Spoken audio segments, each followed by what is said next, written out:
Well, once again, I've been explaining myself and blithering away without recording it, so I'll just run over it quickly.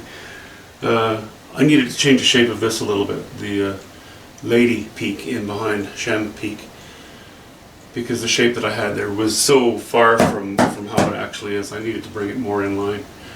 But I'll just keep it toned down. I'll just have some sun catching the mountain here, but really not in the distance. So now I'm just going to lay in sort of how it's looking now, sort of. We've had our first snows now up on the mountainside, and you know, you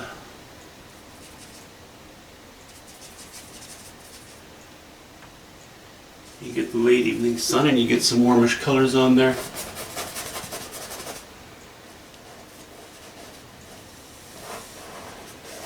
So I'm just very roughly going to say that the mountaintop, and for the most part, it is how it is. The mountaintop is getting some.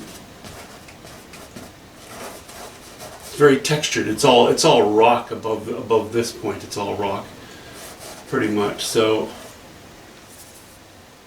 it's just got a dusting of snow on it.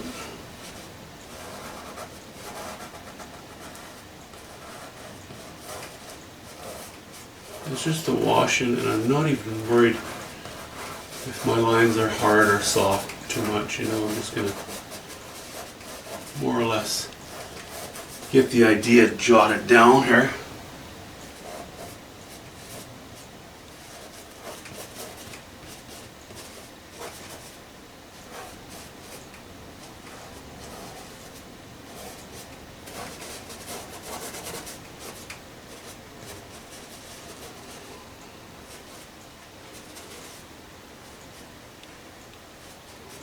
Okay. Now we're going to get rid of this purple that I have on my palette. Not going to clean the palette. Just going to get rid of the bulk of the purple, and then we'll mix some cobalt blue into that.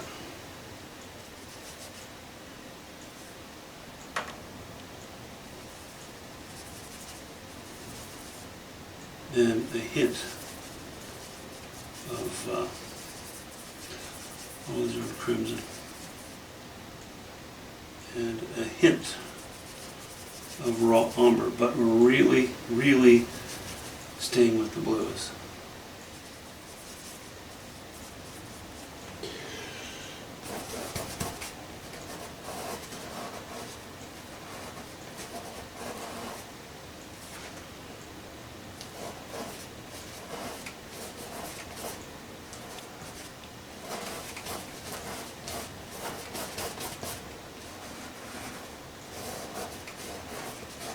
This saddle here, this is all, it's all treed. And later in the season we have so much snow up there that, yeah, you won't see those trees quite as much. Just the higher ridges of them more defined. Other than that, there's too much snow up there to see them.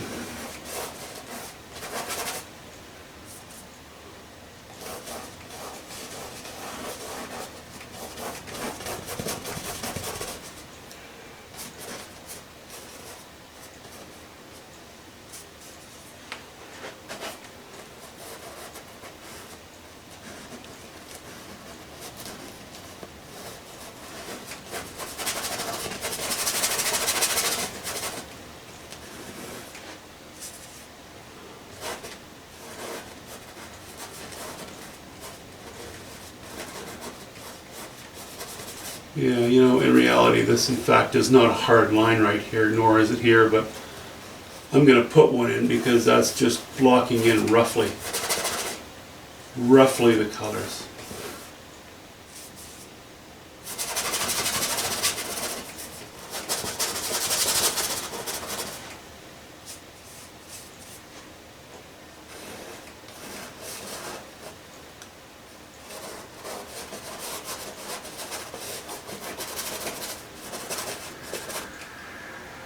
going to be a lot of changes. I'm even tossing around the idea of using the palette knife for this.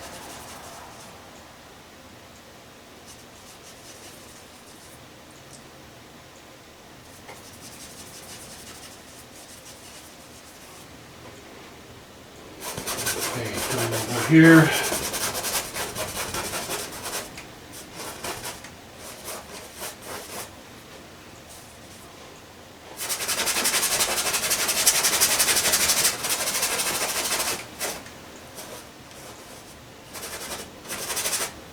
In fact, I might very well use a palette knife because then I can really just ignore a lot of the detail. Okay, I won't come down too low. Let's see here.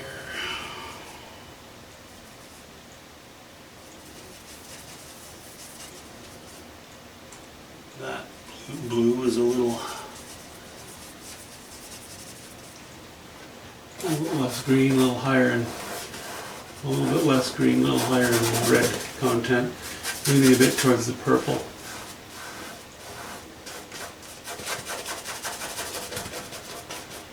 Now, if you look at this mountain from where I am roughly, or from where this view is roughly, it's kind of interesting because you can see a lot of farm fields, and you could, a person could even use as a device the lines that the plow falls, or the seeder falls, or the rows of corn, place themselves in the field, and you could use them to guide your eye in towards this mountain and up to the mountain. It becomes a painting about the mountain. If I were going to do that, I think I'd place the mountain a little bit differently. Also, I prefer the look of wilderness much more than the look of farmland. So I think what I might do is make this a little more wild and have a few stands of trees in here and there, obscuring the base of the mountain and trying to make some interesting stuff in the foreground. And again, going into some golden colors, which could be viewed as, well, maybe in some distant areas, some corn. Maybe it's just grass. Let's just call it dried bunch grass or something, Sort of a swampy area that in the late fall just dries up. Anyway, open to interpretation. That's what I love about Impressionism. Well, time to put a few trees in here. Just scrub them in fairly roughly. I don't think I want the bases of the trunks to go much lower than this anywhere in the foreground. So that's a bit of a guide for that.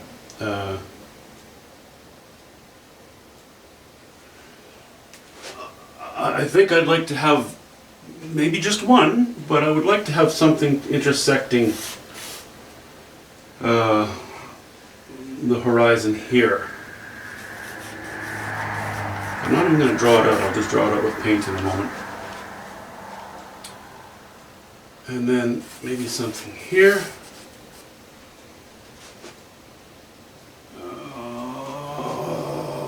Maybe one off in the distance. I think I would like to break this up as well.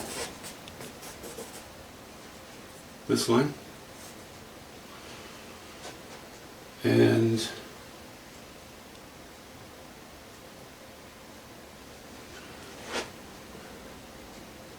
a few distant ones here, which I may just indicate with dark paint for the time being.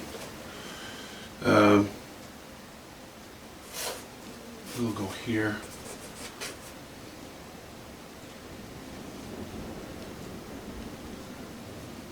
Put another one next to it. Maybe one over here. Okay. So we'll start with just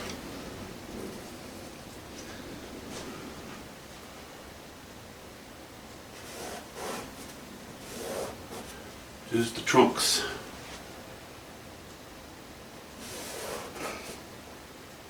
I'll decide. pretty soon, if they are where I want them and how high I want them.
See, I am using the trees in a way to frame in this scene. You know, showing sort of an opening here and on top, on the tree tops. But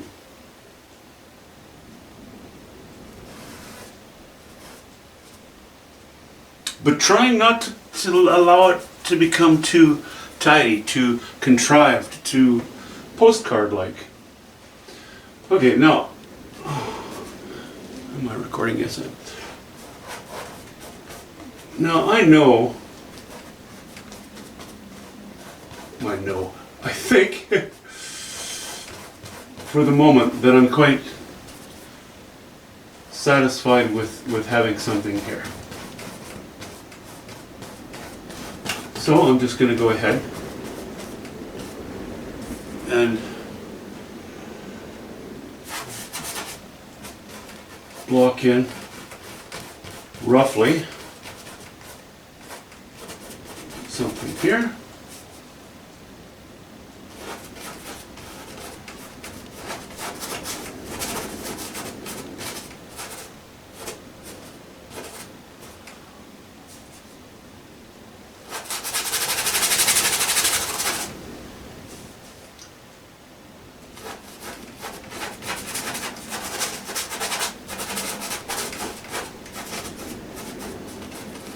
Not painting a tree, just painting a mass, obviously. Or trying to think of it as a mass, but still give it some tree-like characteristics.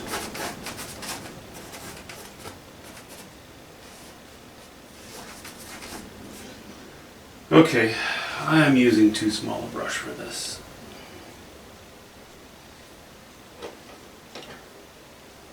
I think I need to grab something a little bit bigger. Excuse me.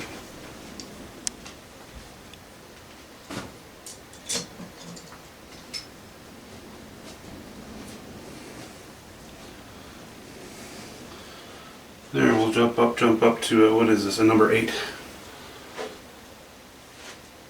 Okay. Now, a whole bunch more. Ultramarine blue. Hint of raw umber.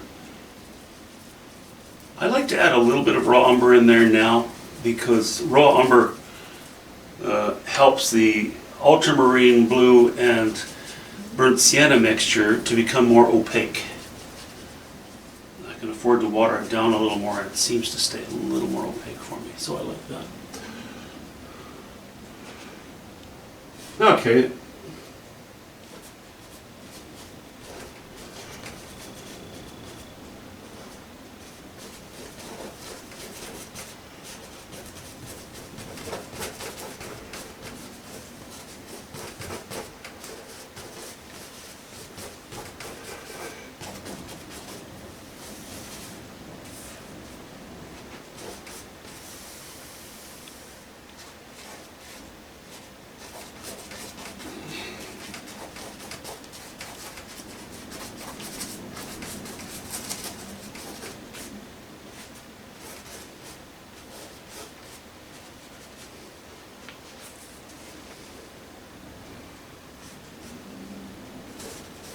Okay, I like that little cluster.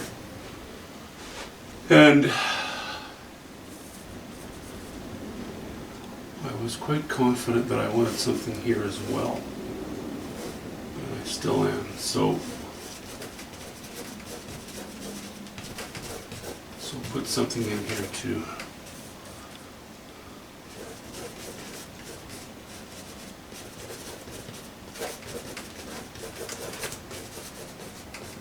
These are more spruce type trees.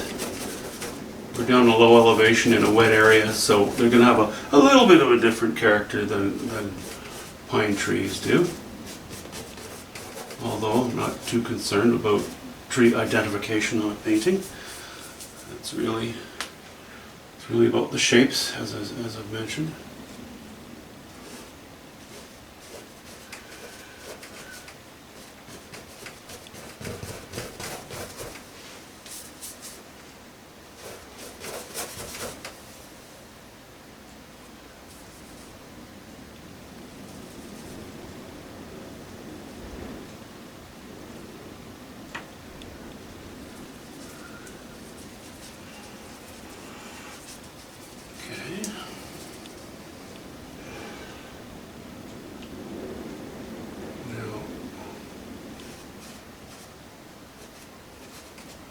The top of that tree show.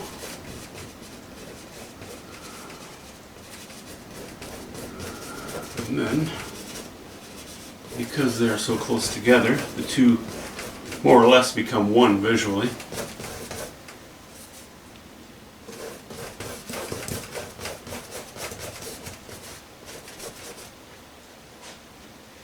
Okay.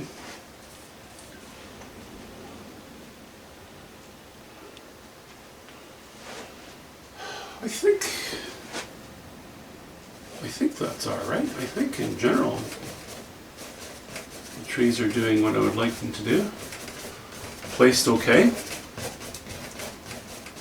for the moment. And if I'm lucky, for good. Or permanently, I should say.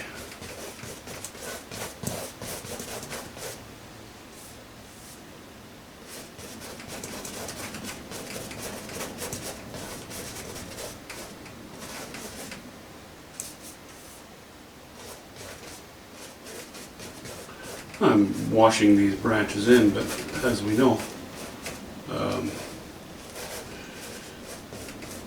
these shapes will be cut into when painting the distance to some degree.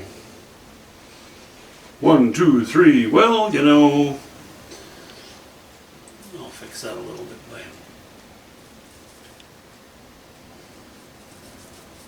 changing the shape slightly.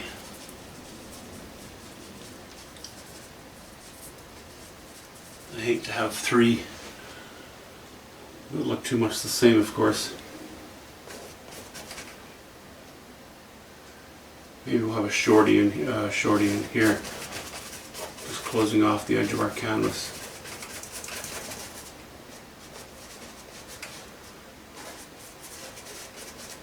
Keeping them about there.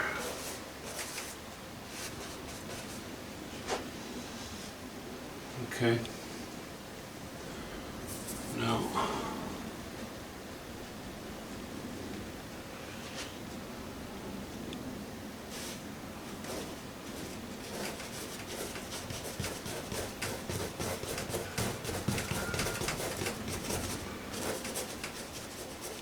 we'll do that.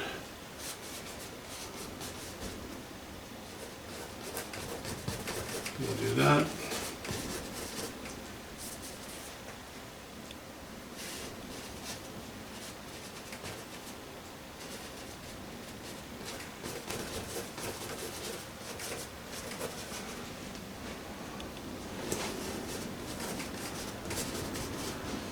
Alright,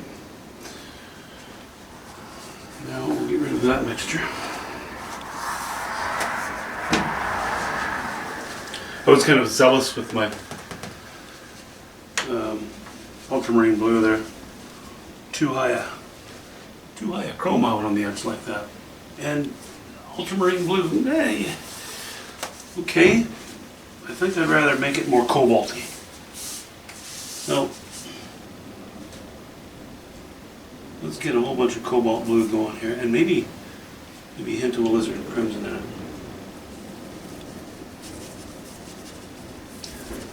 With the brush that's still dirty from the last pile I was working on, it doesn't bother me at all, really.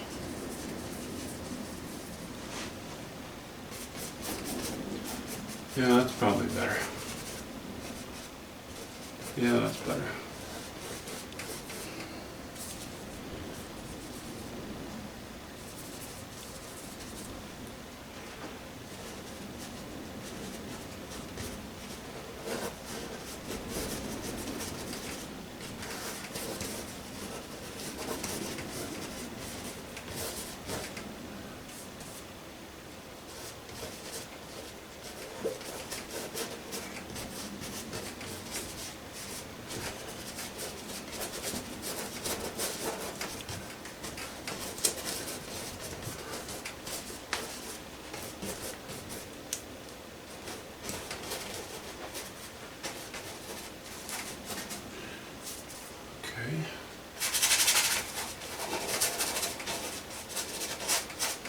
I'm not worrying too much about these tree shapes, as you can see.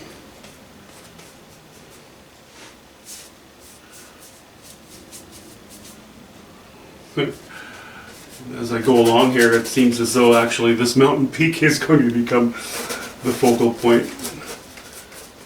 Because, you know, unless I introduce a shed or a barn or something, another article and another bit of subject matter down here, I'll have some fairly intense yellows here, but, you know, I'm really not sure that I'm going to have any easily identifiable structure in the foreground. In which case, this becomes it, you know? Yeah, that's okay. I'm happy either way.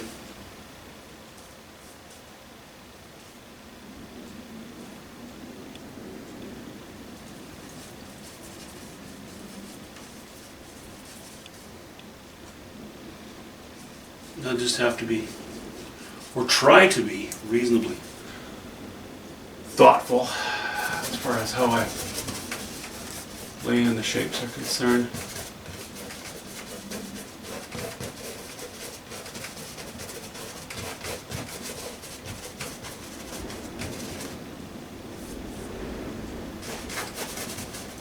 Now, the sunshine on that mountain, if that late sun extends all the way down to the foreground, you know, with some tree trunks catching light, or a few of them catching some light, that'll help to bring the scene down.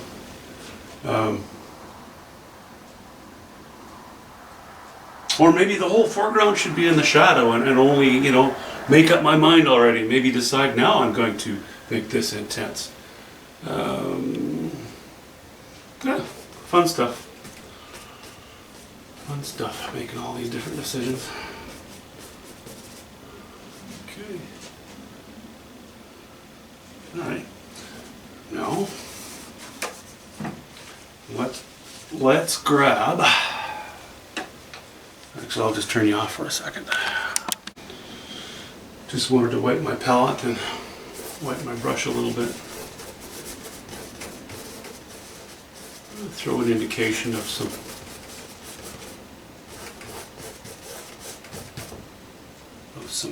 grasses in the foreground here.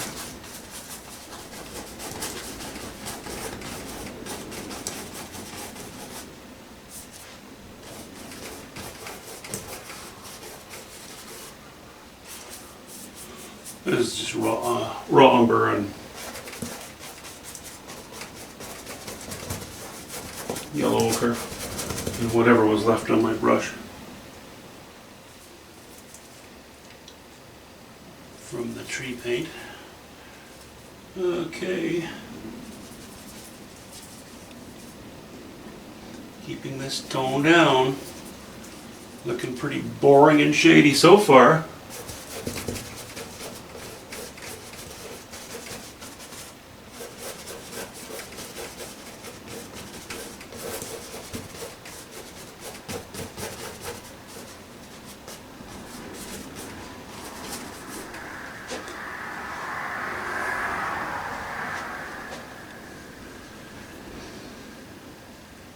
Okay.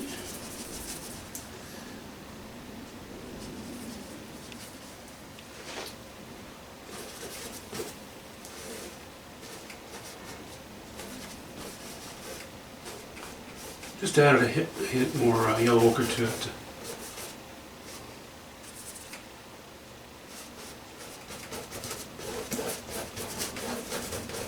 Try to lighten the value a little bit here in the foreground. Although ultimately, the foreground values will never be very high in this painting. It's rare for me that I make the foreground values very high. It can work just fine, but often it works against you because it's nice to tone down your values, you know, as you come to the foreground. That helps to support the painting. It helps to focus your eyes in the focal area.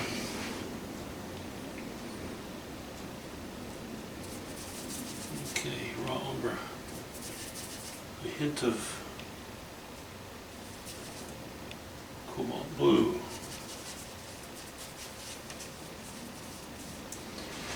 All right. Well, you know.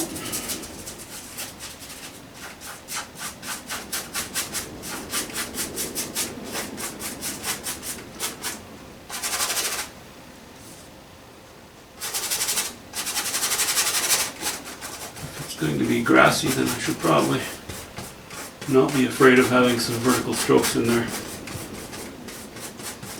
In a scene where your horizon is you know, where your mountains meet the sky, it's flowing and it has vertical items to it, and then you've got all these vertical trees. Your foreground can become very weak if you just have horizontal lines. I'm not saying that it always does. I'm just saying that it can be. Just have to be a little bit careful with that, that's all.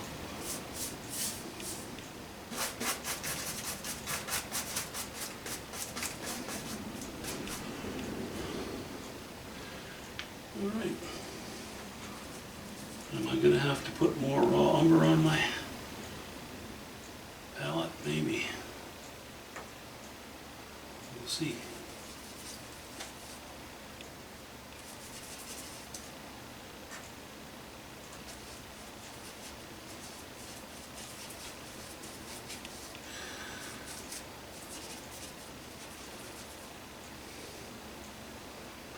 What if we add a little bit of burnt sienna to it?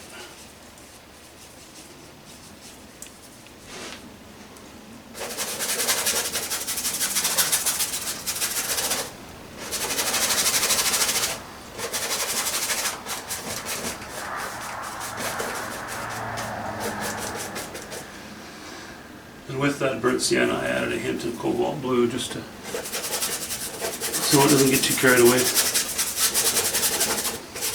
with its higher chroma. I know the foreground, I do want to keep it cool, but